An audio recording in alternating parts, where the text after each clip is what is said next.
Hello everyone, I'd like to introduce myself. My name is Simon Krebs.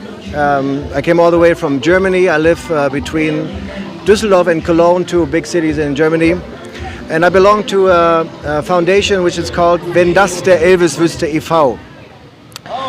Basically, we sing for the elderly in Germany. I used to be a nightclub entertainer, singing songs from the 50s, 60s, early 70s, and I was performing at restaurants for birthday parties, for business things, for town festivals, everything you do with a party and with a nice Guinness.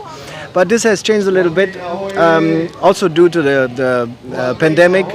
We have changed our minds a little bit. The whole society has changed its minds a little bit. So I felt that with my singing and entertainment abilities, I rather want to go to those people where love is still intact. And in my country, that's the elderly. So when I go to retirement homes and we sing songs from back in the day that are still emotional, that are still cherished together, it's a different world than the social media world we have today and all those mindsets with different opinions left and right. So for us it's more about music, about touching people, and best you can do that with the older generation.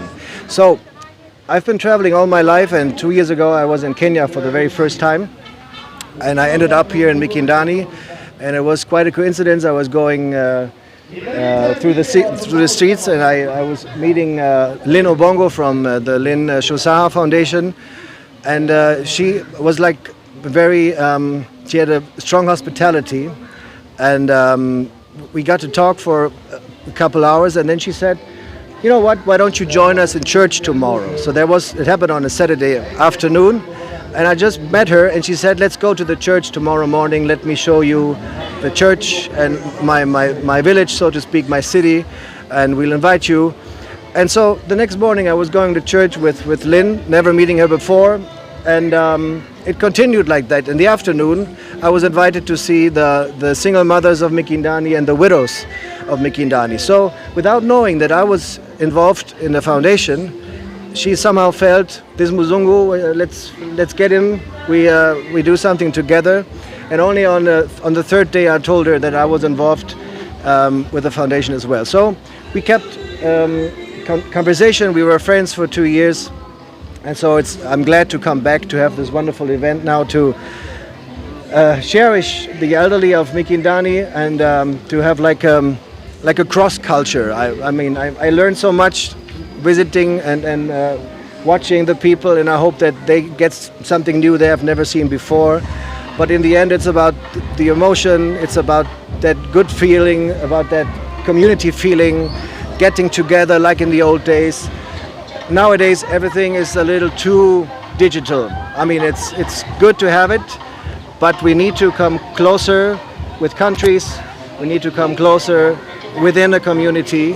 And basically, even if my foundation is for the elderly, and she's dealing a lot with other issues here, that's the same thing we have in common. We like to get people together, and we need to have more encouragement in our society. It goes for my country.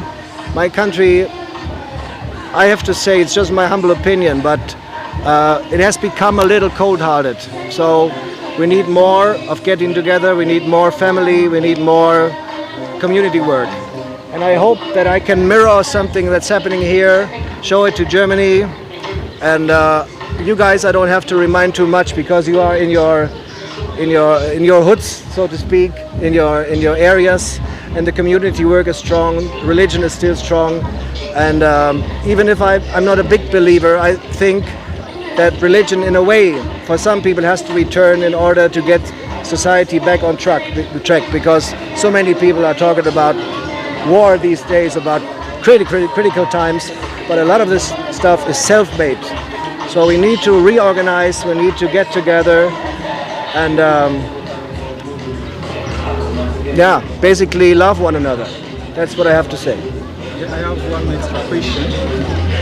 Before this day, I've been following up and seeing that you're doing a series of giving ice cream to the kids. Yes. Maybe to get a nutshell of it, you just inform us what inspires your foundation to do that? Why do you decide to reach to the community through that way also? Well, I'm a big fan of keeping things simple and effectful. So you don't need. First of all, I'm not a rich guy. I'm just an average, normal person. I'm not a millionaire. I'm not. I don't have a company or anything. I'm just a small, normal boy from a small city, just like Mikindani is small. So you can do things with not a lot of money. So if I ask some Germans, you know, I'm here in Mikindani and there's this orphanage, what can we do? I can manage to buy ice cream for these children, and we've been to several orphanages, and sometimes it was the very first ice cream they ever had. And it's such a basic thing, and it's even a lot of Kenyans could do that. It could be done. But you just have to think of it and don't overcomplicate, but just do something nice, be kind, do something small. And if we all do it, this world will be a better place. It's not about millions of dollars. It's a couple ice creams for 30 shillings.